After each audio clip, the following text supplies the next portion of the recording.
Om Swastiastu, semeton semuanya, Swastika, salam sejahtera buat kita semua. Semoga Ratu Idodane semeton senang sami sehat dan rahayu. Bertemu kembali dengan Titiang Nyoman Murdana dalam channel YouTube Undagi Bali. Kali ini Titiang akan berbagi tips bagaimana caranya membangun dari awal sampai selesai. Baik itu membangun rumah adat Bali misalnya, ataupun membangun rumah modern, atau bahkan membangun tempat komersil ya. Jadi secara umum tidak akan menyampaikan prosesnya dari awal secara skala dan niskala. Nah, skala yang kita maksudkan nyata ya. Nah, jadi tentu ada teknik tersendiri, standar konstruksi katakanlah ya. Kalau skalanya, kalau niskalonya itu standar agama atau keyakinan, itu yang Titiang mau jelaskan. Oke, baik semeton, Titiang akan menjelaskan dari standar konstruksi terlebih dahulu. Oke, anggap saja semeton ini karena prosesnya ini dari awal belum ada tanah atau belum memiliki tanah ya. Jadi semeton akan merencanakan membangun tapi belum ada tanahnya, akan menentukan di mana kita akan membeli tanah, proses seperti apa, mana yang layak dibeli, seperti itu maksudnya ya. Kemudian step by step akan Titiang jelaskan ya. Pertama, ketika Idodane atau semeton akan berencana ya, katakanlah akan membuat rumah pemukiman ya. Nah seperti itu. Jadi yang perlu semeton ketahui adalah zona terlebih dahulu. Barangkali semeton memilih tanah di titik A atau di daerah A, kemudian Idodane menentukan titiknya. Secara kasat mata cocok dengan lokasi itu, karena asumsinya kita akan membeli ini. Seperti itu. Jadi secara kasat mata memang cocok ya, tapi yang perlu diketahui adalah zona terlebih dahulu. Jadi zona itu ada 4 zona. Pertama, ini ilmu pertanahan ya. Pertama ada zona hijau, pengenalannya ya. Kemudian yang kedua ada zona kuning. Yang ketiga ada zona ungu atau coklat ya. Kemudian yang keempat ada zona merah. Zona terlebih dahulu ya. Apa itu zona hijau? Zona hijau peruntuknya apa ya? Jadi zona hijau itu jadi peruntuknya itu adalah tempat vegetasi atau tanah pertanian, baik pertanian basah atau tanah basah maupun kering, itu hijau ya. Jadi itu pemerintah daerah sudah menetapkan. Artinya apa? Memang peruntukan tanah itu untuk jalur hijau, jadi tidak diizinkan untuk membangun. Nah itu yang benar ya. Nah kemudian zona kuning ya, jadi jika itu adalah statusnya adalah zona kuning, itu artinya bisa membangun untuk pemukiman atau perumahan ya. Nah kemudian ada yang namanya zona ungu atau coklat ya, atau bahkan pink ya, tergantung masing-masing kebijakan daerah itu ya. Itu artinya untuk pembangunan bisa membangun, namun itu spesifik untuk membangun yang bersifat komersil, pertukuan misalnya, seperti itu, atau wilayah publik. Nah kemudian yang terakhir ada warna merah. Jadi warna merah artinya zona merah itu artinya tidak boleh membangun. Karena apa? Salah satunya karena rawan gempa katakanlah. Tanah itu labil sekali ya, artinya rentan longsor. Jadi kalau zona merah itu memang tidak bisa ngapa-ngapain, seperti itu ya. Jadi keempat zona itu harus diketahui terlebih dahulu. Oke, karena adalah ini semeton merencanakan membangun sesuai dengan topik ya, kita harus mengenali itu dulu.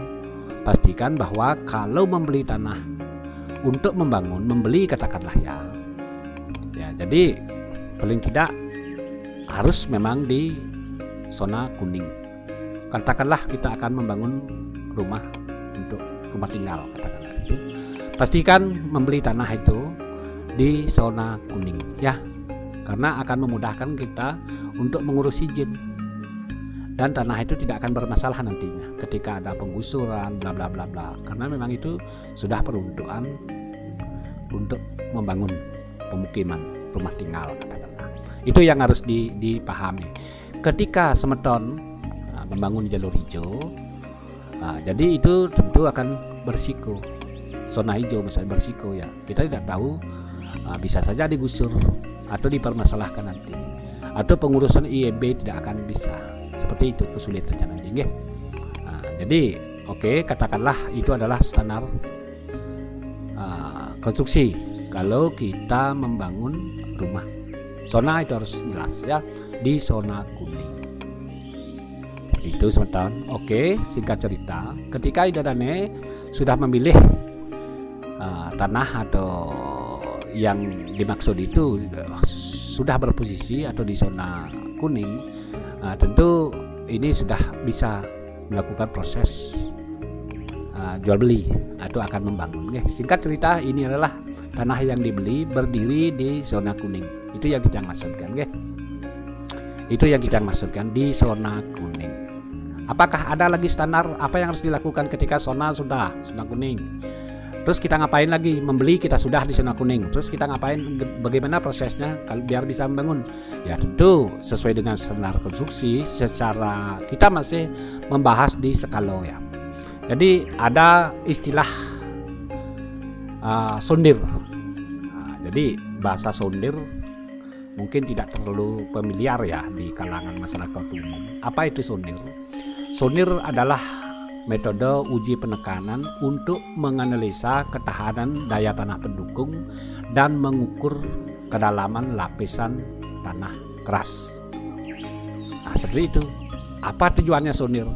Tujuannya sondir adalah untuk memudahkan para perancang atau arsitek bangunan menentukan berapa besar pondasi, berapa kedalaman pondasi yang harus dibuat. Itu tujuannya secara teknis. Nah, seperti itu ya.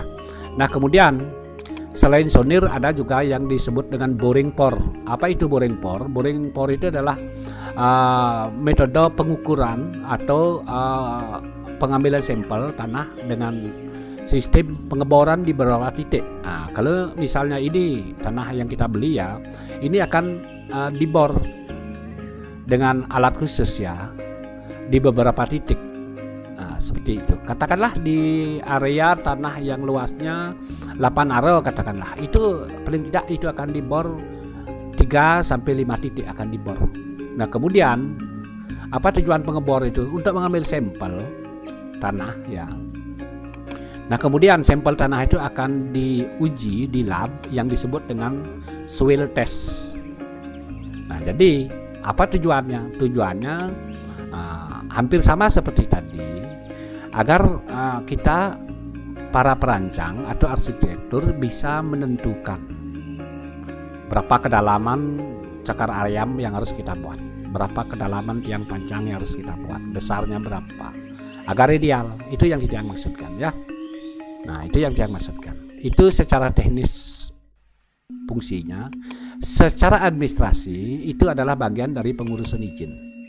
Nah, itu ada dua ya, secara teknis dan juga secara administrasi untuk memudahkan pengurusan izin IMB katakanlah, izin mendirikan bangunan. Seperti itu semeton, baik fungsi maupun apa namanya itu makna secara administrasi.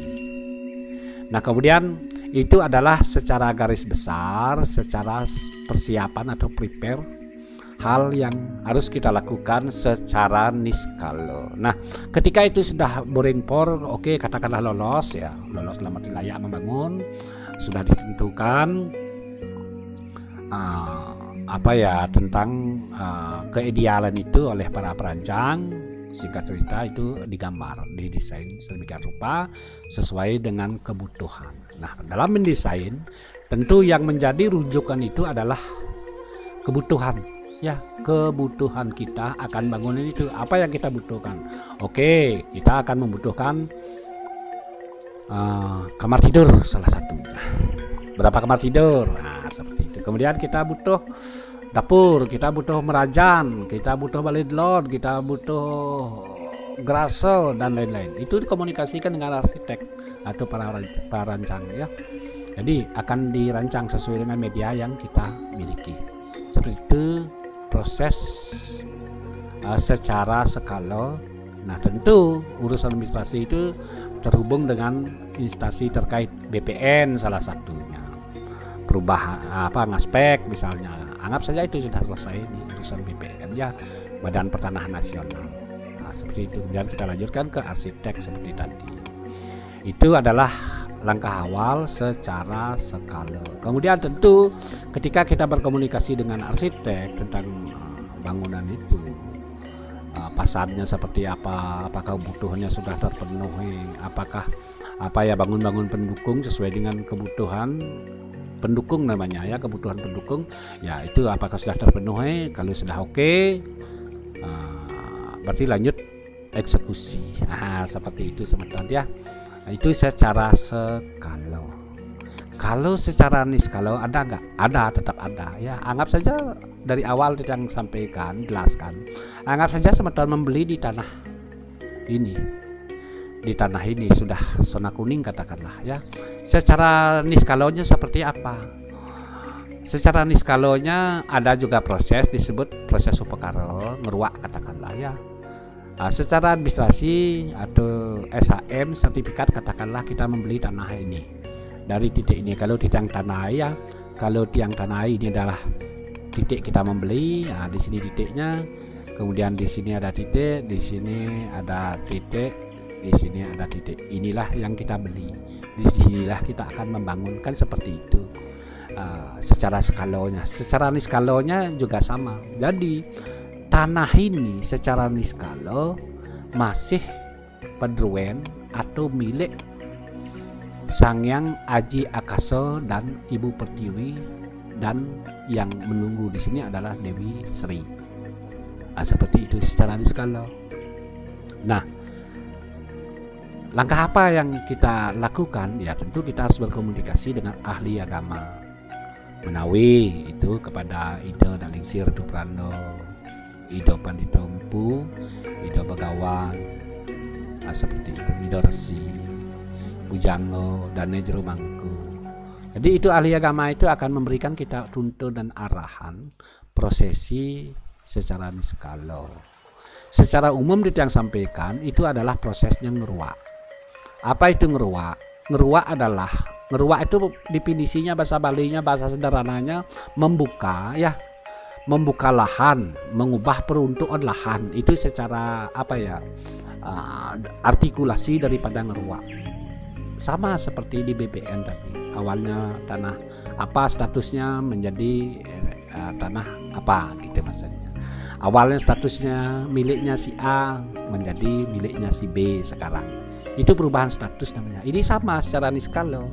Awalnya ini adalah milik Pedruen Ida Sangyang Aji Akasa dan Ibu Pertiwi serta yang melinggih di sini Dewi Sri. Jadi tunas lungsur seperti itu. Ini sebelum diproses ini disebut Winu Ameteng. Seperti itu, Winu Ameteng. Dengan runtutan prosesi itu tentu dibarengi dilengkapi dengan prosesi upekara. Dasarnya upekara Banten ya. Pekilingnya tetuanya adalah ngeruak. Nawang titiang majang ring Sangyang Aji Akasa dan Ibu Pertiwi daler Dewi Sri yang melinggih di sini. Titiang jagi ngelungsur Pedruen Ratu Sinaran Sami. Jagi lungsur titiang ange titiang Winu Amerto. Amuniki jagi lungsur titiang getok atau tanah amuniki titiang jagi ngelungsur menjalaran nanti upekara Banten. Itu tujuannya ya, kita memperkiling, memberitahukan, mempinunas. Seperti itu lungsur tunas. Walaupun secara administrasi di SHM kita yang mengah, kita yang atas nama, tapi secara niskala ini adalah milik Ida Sangyang Widiwasa dalam manifestasi beliau sebagai Sangyang Aji Akasa, Ibu Pertiwi dan Dewi Sri tunas. dijadikan pekarangan rumah yang disebut dengan Winu Amerto. Sekali lagi, tetuanya, pekelingnya seperti apa? Nawang Titiang Majang Ring, Sangyang Aji Kaso Ladibu Pertiwi Taler Ring Dewi Sri Druwe Riki Jagi Lungsur Titiang angin Titiang pekarangan angin Titiang Winu Amerto Sumangdane Titiang Riki Rahayu Ngemulihan Merto Riki Mertoan Perti Sentano untuk generasi seperti itu aja tetuanya ya. Jadi ketika ahli agama sebut saja dan Nyerwangku Ratu Prano sedang pekeling seperti itu dengan jatuh atau istilahnya upakaro kan seperti itu. Jadi sudah secara skala dan niskala kita siap membangun seperti itu. Oke, sekarang kita prosesi niskala sudah, prosesi skala juga sudah, sekarang eksekusi. Seperti itu yang kita maksudkan di atas tanah seperti ini. Nah, tentu di sini sekarang tugasnya undagi ya. Undagi itu apa itu undagi? Undagi adalah orang yang ahli membangun khususnya bangunan Bali, menyusun tata ruang, tata letak dari nol sampai selesai. Ya. Jadi di mana merajaannya, di mana rumah utama, balai delot, balai dajo, dapur, toilet itu undagi memiliki keahlian khusus ya dalam membangun menyusun tata ruang. Itu ahlinya undagi menentukan bangunan dari nol sampai selesai termasuk menyusun tata ruang, menentukan tata ruang. Itu adalah undagi keahliannya di sana ya. Kemudian adakah dewanya undagi? Ada Wiswokarmo seperti itu. Kemudian Banten, siapa yang ahli Banten? Ya tentu tukang Banten, Serati. Dewan Serati itu ada Tapeni namanya.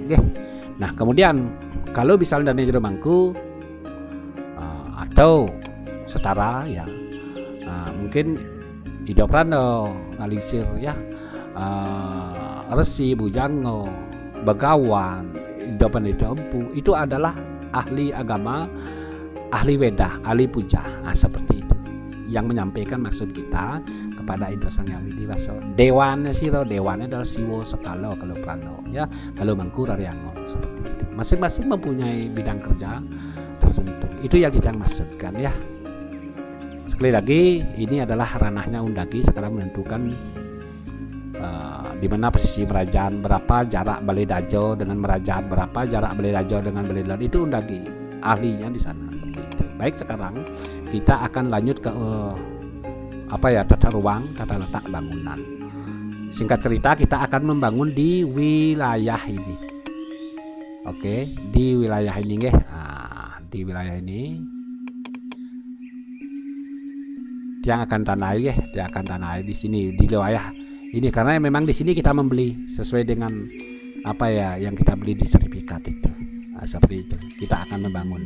Nah, oleh karena kita akan membangun tentu akan kita berkomunikasi dengan undagi sesuai dengan gambar atau layout yang sudah disediakan prepare sebelumnya. Tentu sudah disediakan oleh undagi itu. Di sini di mana letak merajaan, berapa ukuran merajaan itu, isi pelinggihnya apa saja. Seperti itu balai dajo di mana posisi. Singkat cerita kita sudah memiliki layout atau denah ya. Seperti itu semeton. Sekarang kita akan lanjut ke denah. Singkat cerita kebutuhannya apa? Merajaan, balai dajo, balai delon, balai dangin, dapur, toilet seperti itu ya. Sekarang kita lanjut ke denah.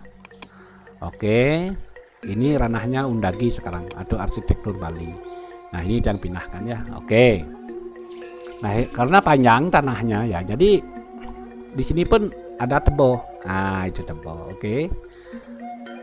Yang pertama mungkin di awal dengan komunikasi terlebih dahulu. Apa kebutuhannya? Oh, saya butuh merajaan. Apa saja isi merajaan tuh? Isinya padmo, taksu, kemulan, penglurah, piasan, seperti itu. Jadi undagi ini menentukan luasnya, termasuk posisinya. Oke, katakanlah rumah ini berposisi di tanah yang kita beli itu di barat jalan menghadap ke timur. Seperti ini. Ini barat, ini timur, ini utara, ini selatan. Anggap saja seperti itu.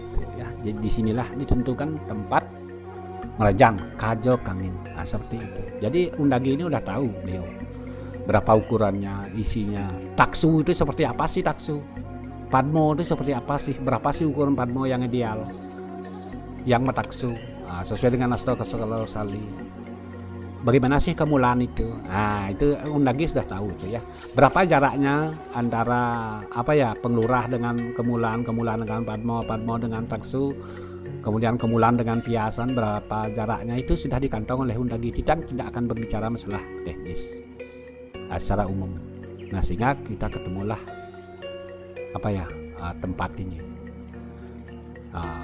Tembok penyengkar katakanlah ya, posisinya kajak angin. Kenapa harus kajak angin? Karena memang merajaan itu secara etika bangunan, secara Asto Sali itu merajaan itu wajib berposisi di ulu. Apa itu ulu? Ulu itu berarti luan ya. Luan itu di mana? Ada meluan kajo atau gunung, ada meluan kangin atau simbol Betara Suryo. Kemudian ada meluan Margi Agung, Simul Ruo Binedo. Ya, itu yang ulangi. Luan itu ada 3. Luan Margi Agung, Simul Ruo Binedo. Luan Kangin, Simul Lingih Betara Suryo. Meluan Kajo atau gunung, Simul Lingih para dewa. Itu luannya ya. Sehingga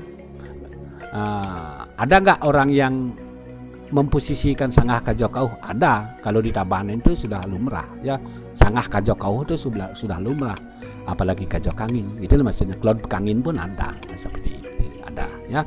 Tergantung sekarang beliau itu mengambil luannya di sudut mana, apakah sudut Margi Agung dengan gunung, apakah Margi Agung dengan kangin dan lain sebagainya ya. Fleksibel sekali. Oke, dalam penentuannya ini tentu di hulu. Kalau kita mengacu kepada lingih para dewa, anggaplah seperti itu kan gitu. Sebelum menentukan keseluruhan ini, karang ini kita bagi 4 dulu. Kita bagi 4. Penguasaan wilayah namanya. Kalau Kajo Kangin itu lingihnya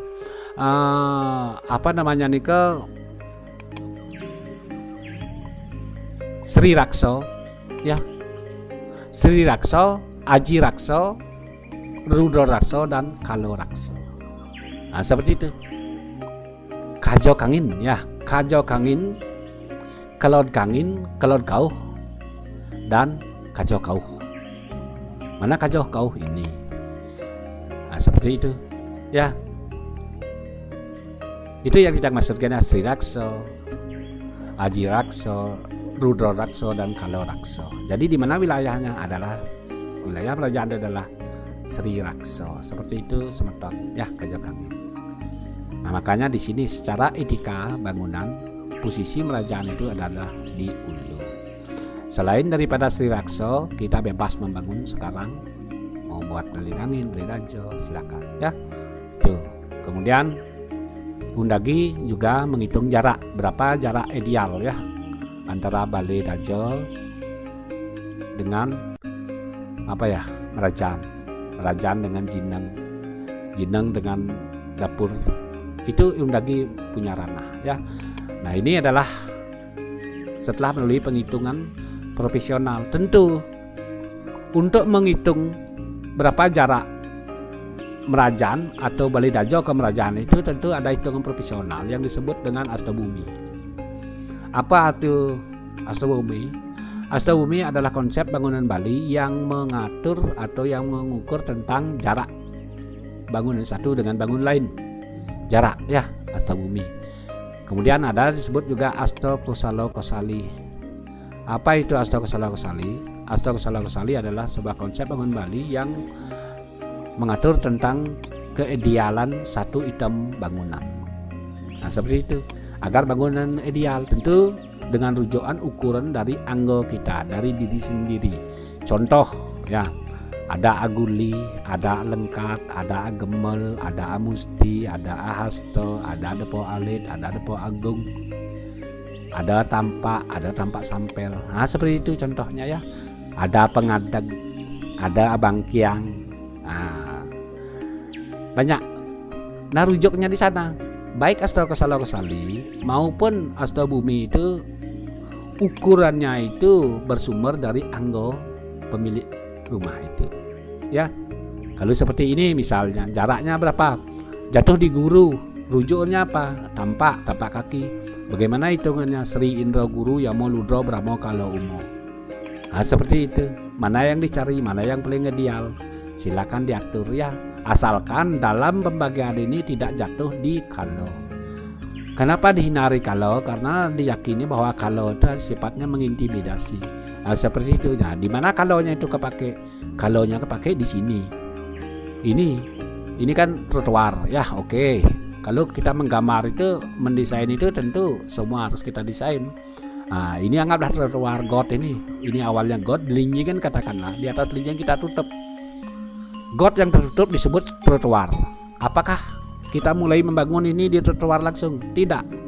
Kita harus mundur bangunannya ya. Mundur. Berapa mundurnya yang ideal? Yang ideal adalah 7 tampak. 7 tampak ya. Kenapa harus 7 tampak? Karena perhitungannya kalau kita sebut dari Astawaro itu jatuh di kalo. Nah, ini. Oke, Titiang akan ukur nggih. Coba akan Titiang ukur apakah bangunan tiang ini benar. Titiang tarik garis sampai di sini. Oke. Kemudian garis ini Titiang akan ukur, ini kan kita baru membangun tembok. Ini kan sisi got ya. Oke, Titiang akan ukur sekarang. Titiang akan ukur. Jadi semeton mudah-mudahan bisa melihat angka. Ini ya. Jadi yang sum ya angkanya. Angkanya ini adalah 175 cm. 1,75 meter. Itu artinya berapa? Itu artinya 7 tampak. Ya. 1 tampak 25 cm. Yang dimaksud dengan A tampak itu kita ukur kaki kita, telapak kaki kita itu dari ujung jari sampai ujung tumit. Pakai meter ngukurnya ya. Itu rata-rata 25 cm. Oke, sekarang 25 cm kali 7 itu ada 175. Kalau kita sekarang hitung 7 dari Astawaro itu Sri Indra Guru Yamo Ludro Brahmo Kalo, jatuh di kalo. Kenapa di kalo? Kenapa bukan di guru, bukan di Sri, bukan di apa namanya itu di Indra. Jadi ini memang kita wajib memilih di kalo karena peruntukannya memang kalo. Ini adalah wilayah propan. Kita buatkan berarti sebelumnya ini kan alam. Sebelum dari Winu Amerteng menjadi Winu Amerto ini tidak seluruhnya kita jadikan Winu Amerto, tapi berikan sedikit bagian masih dalam wilayah propan disebut ya. Jadi peruntukan kalo. Nah, sehingga kalonya di sini dia. Nanti kalau kita habiskan ini sebagai karang rumah, kalonya di mana? Karena wajib yang di alam itu ada hidupnya ya. Hidup di alam itu ada. Penghuni alam katakanlah itu selalu ada. Itulah keyakinannya. Ini wilayah kalo. Ya. Sehingga kita membuat lebuh di sini. Jadi di lebuh inilah kita mengaturkan atau memberikan sesajen peruntukan kepada kalo. Nah, seperti itu. Siapa yang melinggih di lebuh ini? Sang Kito Kalo Rajo. Sang Kito Kalo Rajo. Ini saya ngaturan tipat. Ini saya ngaturin segahan. Jangan ganggu kami. Silakan santap. Segahan yang saya aturkan. Nah, begitu bahasa sederhananya ya. Nah, sehingga di sini ada lebuh nanti. Yang melinggih di lebuh ini Sang Kito Kalo Rajo ya. Ini adalah wilayahnya kalo. Jadi kalau kita tidak adakan tidak sediakan wilayah kalo ini, tentu kalo itu kan masuk ke rumah. Nah, karena ruangnya kita ambil, tentu dia masuk dalam ruang kita. Jadi kita kaloan itu makna artikulasinya seperti itu. Ya, karena agamanya agama tutur, agama pertiwimo. Nah, seperti itu ya. Jadi masing-masing mengandung tidak ada yang tidak bermakna. Itulah maknanya telajaan, itulah maknanya space ini. untuk wilayah Kalo secara niskalo. Kalau secara skalo, apa maknanya ini? Ya tentu ini akan mempercantik pis atau wajah atau pasar rumah kita, karena di sini akan kita tanamin landscape, kebun bunga cantik kan. Nah, seperti itu secara skala akan mempercantik rumah. Secara niskalo memiliki filosofis, yaitu adalah wilayahnya Kalo. Sama juga dengan tebo ini. Kenapa ada tebo? Kita mensepiskan, ya kebetulan tanah ini panjang dibeli tadi ya. Jadi peruntukan kita segini, kita buatkan tebo. Ya untuk tujuannya untuk mengimbangi agar kita tidak kegerahan. Di samping landscape ini yang ada, nanti ada landscape di halaman kita.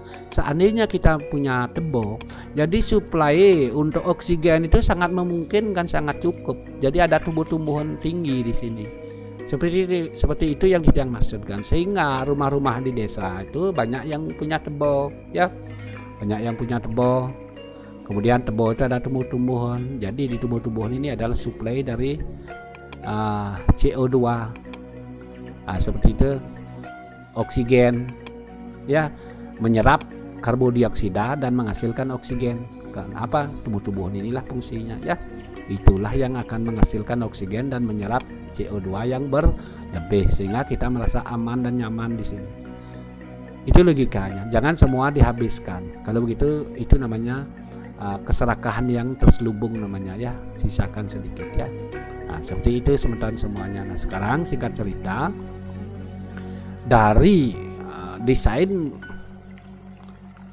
para arsitektur, katakanlah arsiteknya adalah Undagi Bali, seperti itu sudah dirancang sedemikian rupa. Nah, jadilah rumah kita ya setelah dibangun seperti ini. Singkat cerita ya. Oke, saya akan tampilkan seluruh daripada bangunan kita. Karena apa? Karena prosesnya sudah benar, yang jelaskan dari awal. Seperti apa jadinya rumah kita kalau kita memproses rumah itu, pembangunannya, bahkan dari pengadaan tanah, kita proses secara baik dan benar. Baik itu secara administrasi maupun secara teknis, kita proses dengan benar, ya hasilnya benar. Kalau kita proses dengan profesional, hasilnya profesional. Kalau kita proses secara amburadul, acak-acakan, hasilnya acak-acakan. Nah, jadi pentingkah teori itu? Penting. Pentingkah ilmu itu? Penting. Itu yang kita maksudkan, nggih. Seperti itu. Jadi itulah tujuan pendidikan, makanya ada sekolah arsitek. Jadi kita yang tidak memiliki keahlian di sini, ya tentu kita bingung memikirkan. Memang tugas arsitek itu tugasnya memang merancang dari awal sampai selesai. Nah, ketika rumah itu kita hitung secara profesional ya, beginilah tampilannya. Lihat saja telajaannya ya, apakah telajaannya seperti apa jadinya. Kalau kita membuat telajaan ya seperti ini jadinya. Ini bisa ditanam dan skip tanam tanaman. Nah, seperti itu. Disinilah kalaunya berkeliaran ya, agar tidak masuk ke rumah kita. Disinilah kita mengaturkan yang kita maksudkan tadi, memberikan sesajen ya. Sang Kito Kalo Rajo di sini yang melingih. Sang Kito Kalo Rajo, ini saya ngaturan segahan. Ini saya ngaturan tipat, katakanlah itu. Ya, karena di sini bukan Betaro yang melingih di sini. Manifestasi saya ngawin tidak, ini murni kalau. Nah, seperti itu. Nah, inilah rancangan arsitek ketika kita memproses bangunan dengan benar. Secara legalitas, apakah rumah kita ini akan kuat secara legalitas? Kuat. Kenapa? Karena sudah berdiri di atas zona kuning. Itu yang pertama. Oke, apakah bangunan kita akan kokoh secara fisik? Kokoh karena konstruksinya sudah benar. Melalui sonir tadi, sonir, boring pour, soil test, benar. Kecil kemungkinannya akan terjadi roboh. Ya, seperti itu, sudah benar semuanya. Apakah rumah kita itu sudah sesuai astro-kasali? Sudah, karena memang Undagi yang sudah memproses ini. Apakah pintu masuk saya sudah benar? Sudah, ini zonanya sudah ada pembagiannya ya, karena masing-masing pembagian ini setelah karena menentukan pintu masuk ini sudah dengan dibagi 9 seperti itu. Apakah letak pelinggih saya sudah benar? Sudah. Ada juklaknya, ada juknisnya, ada ilmunya. Seperti inilah tampilannya. Jadi bangunan kita memang tertata, terkonsep. Itulah maksudnya, okay? Nah, seperti ini. Jadi tidak sembarangan bangun semeton itu. Jadinya profesional, ya, profesional. Apakah kebutuhan saya terakomodasi? Sudah sesuai dengan rancangan di awal. Saya butuh sekian kamar, ya sudah. Apakah jangan sampai kita membangun nanti kebutuhan kita tidak tidak terakomodasi di sini, ya. Jadi kan percuma kita membangun. Jadi kalau bangun kita tidak bisa menjadi sebuah fasilitas yang sesuai dengan kebutuhan kita, kan percuma kita membangun. Nah, seperti itu.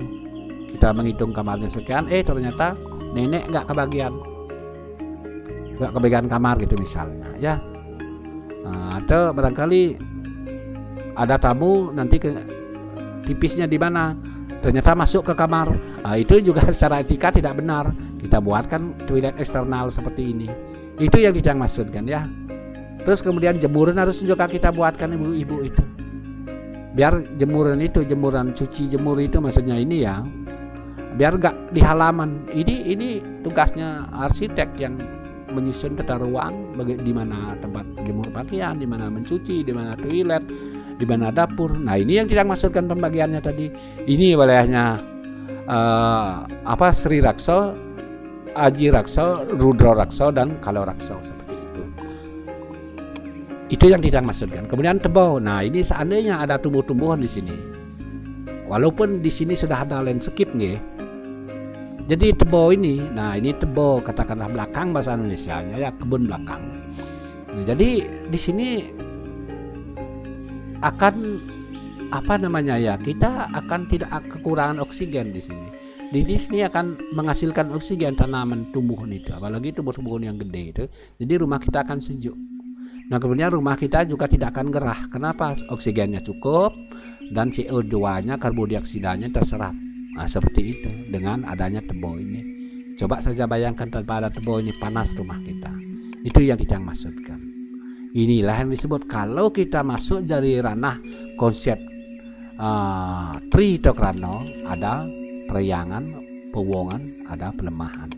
Nah, jadi lengkaplah sudah, ya. Periangan, apa itu periangan? Periangan ya memang ranahnya tempat suci. Apa itu pewongan? Ya ranahnya kita manusia. Kemudian pelemahan apa tuh? Ya ranahnya alam. Itu yang kita maksudkan, ya. Jadi lengkap. Seperti itu semeton. Semoga saja bermanfaat. Nah, pemekas majang ring parawikan dan sejarah ring bangunan Bali, parawikan ring sejarah ring agama, baik itu ahli mantra, puja dan lain sebagainya, ya. Tetap ditiang dengan segala kerendahan hati, ditiang lungsur ampuro ketika ada yang salah, dan dedang mempeico pitiket-pitiket, wara-warah, arahan, ya, bimbingan agar titiang bisa lebih sempurna lagi, lebih baik lagi dalam menjalankan swodharma dan lebih bermanfaat bagi yang membutuhkan. Pemekas majang ring semeton sinarang sami titiang di nyaman merdana nggih. Jadi ketika membutuhkan konsultasi tentang bangunan Bali, ya, tentang bangunan modern, bangunan nasional, rumah lantai 1, rumah lantai 2, villa, ya, titiang melayani dari konsultasi, ya. Melayani dari konsultasi, kemudian mendesain seperti ini dan juga mengaplikasikan bangunan. Membangun dari nol sampai jadi. Ya, bahkan dari nol sampai ngenteng linggih upakaro titiang bisa memfasilitasi itu, ya. Sampai Macaru Resigano sekalipun titiang bisa memfasilitasi itu dari nol, oke. Baik semeton, semoga bermanfaat. Aksamayang atas keterbatasan titiang sinap dengan Pramo Santi. Om Santi Santi Santi Om.